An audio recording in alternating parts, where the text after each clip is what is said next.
mengungkap cerita misteri hanya di Mirror Horror. Assalamualaikum warahmatullahi wabarakatuh. Jalur Alas Roban bukan sekadar jalan lintas di tengah hutan, tapi tempat di mana batas antara dunia nyata dan dunia gaib menjadi sangat tipis. Sudah banyak kisah mistis, kecelakaan tanpa sebab, dan penampakan yang tak bisa dijelaskan logika. Tapi malam itu, seorang sopir truk bernama Pak Yadiman mengalami sesuatu yang jauh lebih mengerikan. Bukan sekadar penampakan, tapi perjalanan ke dalam dunia arwah, karena sebuah kesalahan kecil yang ia kira sepele. Inilah kisah nyata yang diceritakan kembali oleh keluarga Pak Yadiman. Pak Yadiman adalah seorang sopir truk senior. Sudah lebih dari 20 tahun menyusuri jalur Pantura, dari Jakarta sampai Surabaya. Jalur favoritnya sekaligus yang paling ia takuti adalah Alas Roban, hutan lebat yang membelah antara Batang dan Gringsing. Sudah banyak cerita aneh, suara-suara gaib, sampai penampakan yang menghantui jalur itu. Tapi bagi Pak Yadiman, selama dia sopan dan fokus nyetir, semuanya aman-aman saja. Begitu pikirnya, sampai malam itu datang.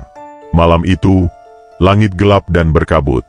Hujan baru saja reda, menyisakan aroma tanah basah yang menyatu dengan embun dingin. Pak Yadiman yang baru selesai mengantar muatan bahan bangunan dari Semarang hendak balik ke Jakarta. Ia memilih lewat Alas Roban karena ingin cepat sampai. Sekitar pukul 2.30 dini hari, saat truknya mulai menuruni jalur sepi di tengah hutan, ia merasa seperti ada kabut tebal menutupi pandangannya. Aneh, padahal sebelumnya jalan masih terlihat jelas. Tiba-tiba, GPS-nya mati, radio mati, bahkan jam digital di dashboardnya pun blank.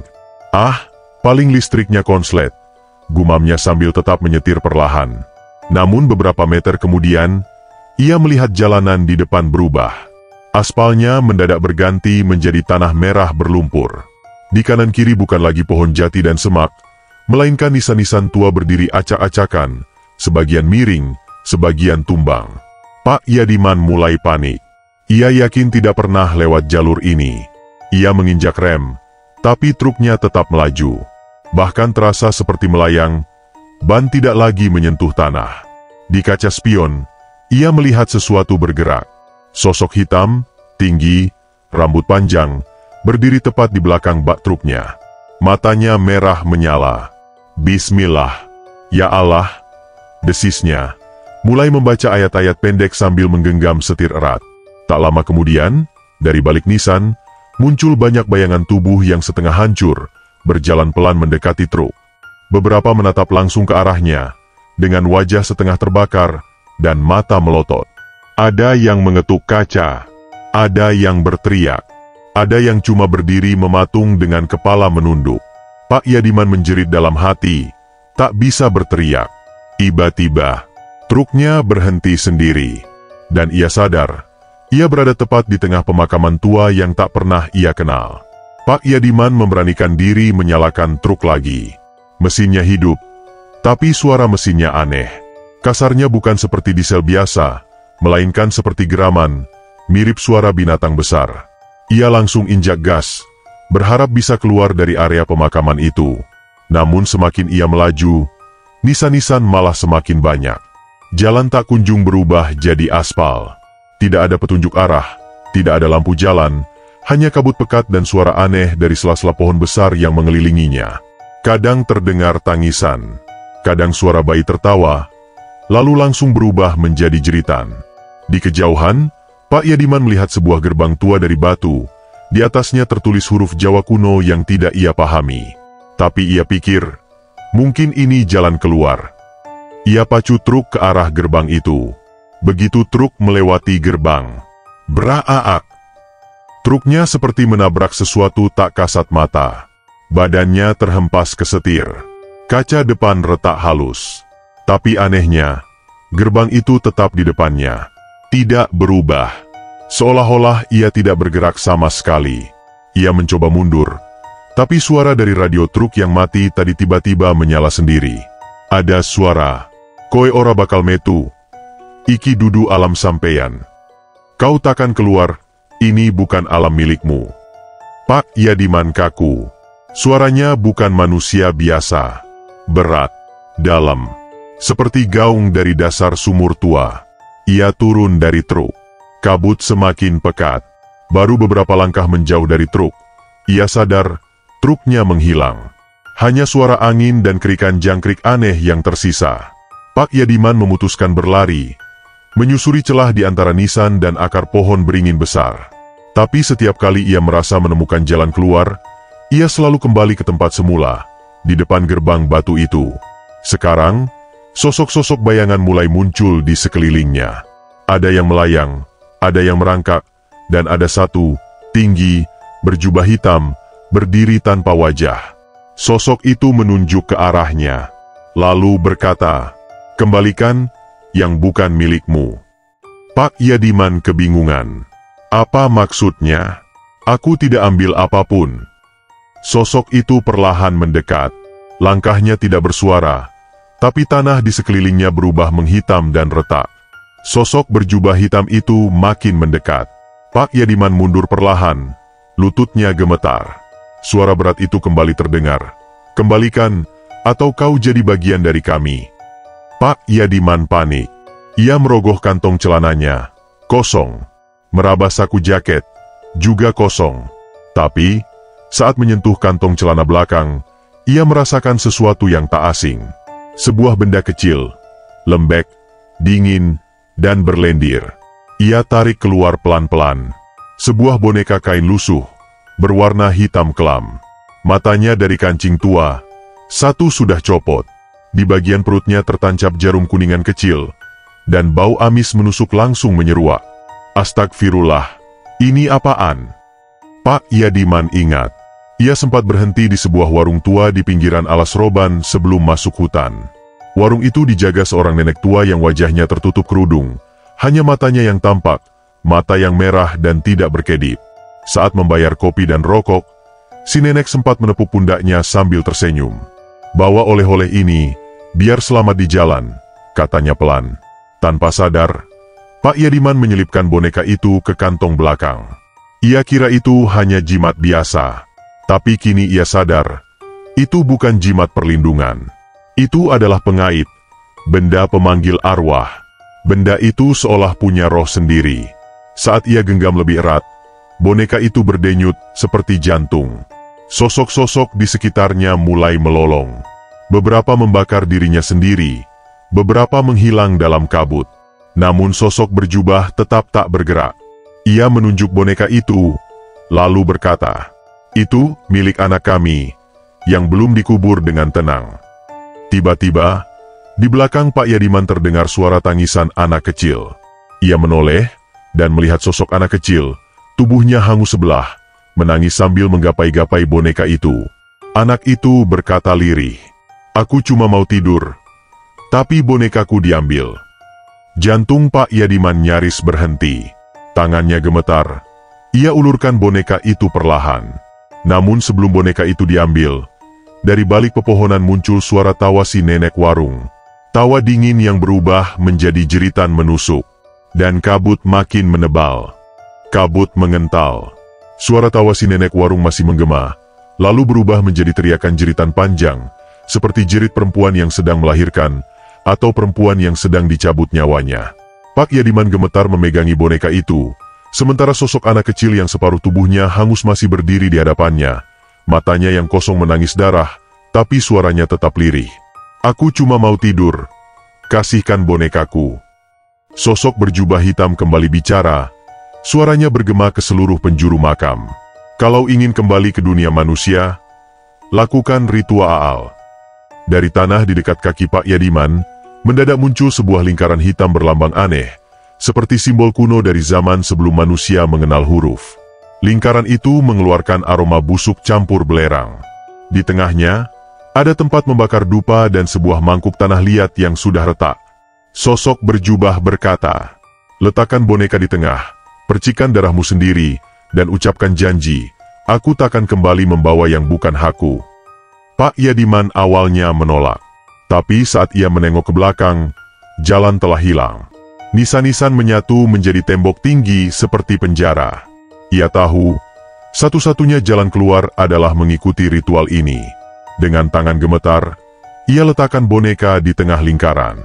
Lalu ia mencabut peniti kecil dari boneka dan menusukkannya ke telapak tangannya sendiri. Darah menetes, dan saat darah itu menyentuh boneka, boneka itu menjerit. Jeritan seperti 1000 anak kecil menangis bersamaan, menggema dan memantul dari nisan ke nisan. Lalu Pak Yadiman, dengan suara pelan tapi mantap, ucapkan, "Aku takkan kembali membawa yang bukan hakku.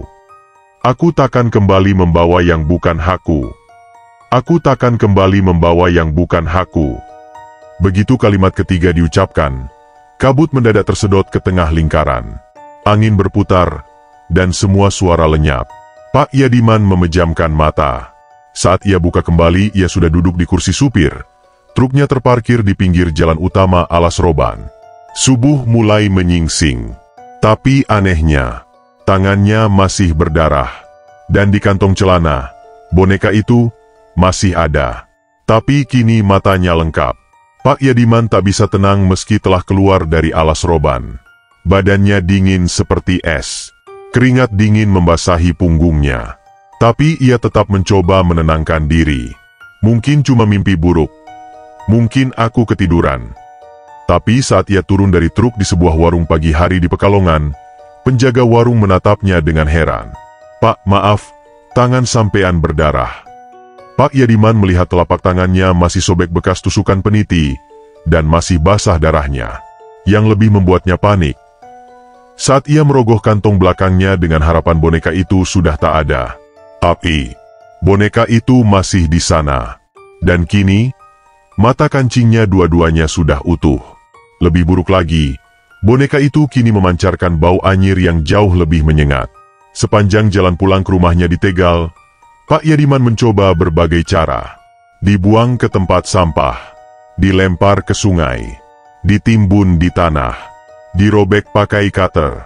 Tapi tak peduli apa yang ia lakukan, boneka itu selalu kembali ke kantong celana belakangnya, bahkan jika ia sudah mengganti celana sekalipun. Malam pertama di rumah, Pak Yadiman mimpi buruk. Ia berdiri di tengah makam itu lagi, dan anak kecil yang hangus tubuhnya menatap dari kejauhan sambil memegang boneka itu.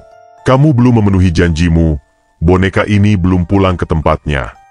Keesokan paginya, istri Pak Yadiman mendadak sakit keras, tanpa sebab. Anaknya yang masih SMP mendadak mimisan dan menggambar nisan-nisan di dinding kamar dengan spidol merah. Pak Yadiman sadar ini belum selesai.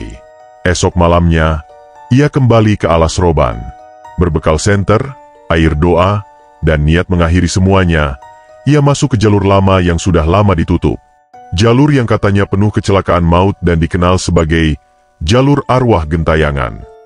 Setelah berjalan beberapa ratus meter ke dalam hutan, ia melihat kembali gerbang batu itu, dan suara tangisan anak kecil mulai terdengar. Boneka di tangannya berdenyut lagi. Kali ini lebih kencang. Pak Yadiman belum tahu kalau malam itu ia bukan cuma menyerahkan boneka, tapi ia juga harus memilih, menukar jiwanya atau milik orang yang ia cintai. Malam itu, di tengah kabut tebal dan udara beku, Pak Yadiman berdiri di hadapan gerbang batu tua untuk kedua kalinya. Di tangannya, boneka terkutuk itu masih berdenyut seperti makhluk hidup. Bau amisnya menusuk, tapi tekadnya sudah bulat. Ia ingin mengakhiri semua ini tanpa mengorbankan siapapun. Dari balik kabut, muncul kembali anak kecil hangus itu. Di belakangnya, sosok berjubah hitam menjulang, matanya merah menyala. Kembalikan, dan bayarannya adalah jiwa. Tapi Pak Yadiman menolak tunduk.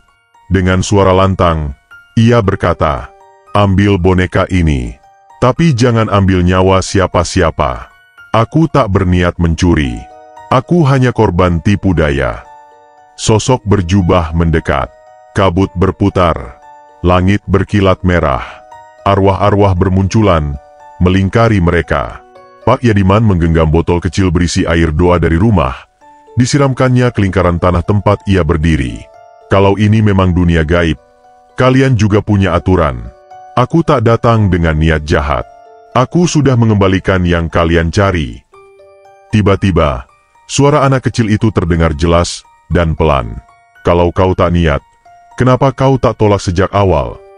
Pak Yadiman terdiam, lalu menunduk. Iya, aku salah karena lalai. Tapi izinkan aku memperbaiki. Ia letakkan boneka itu perlahan ke tanah, lalu mengambil potongan kain dari kaosnya sendiri dan membungkusnya seperti layaknya orang tua menidurkan bayi. Tidurlah, jangan ganggu lagi. Boneka itu berhenti berdenyut. Arwah anak itu menatap Pak Yadiman lama, lalu tersenyum pelan dan lenyap dalam kabut.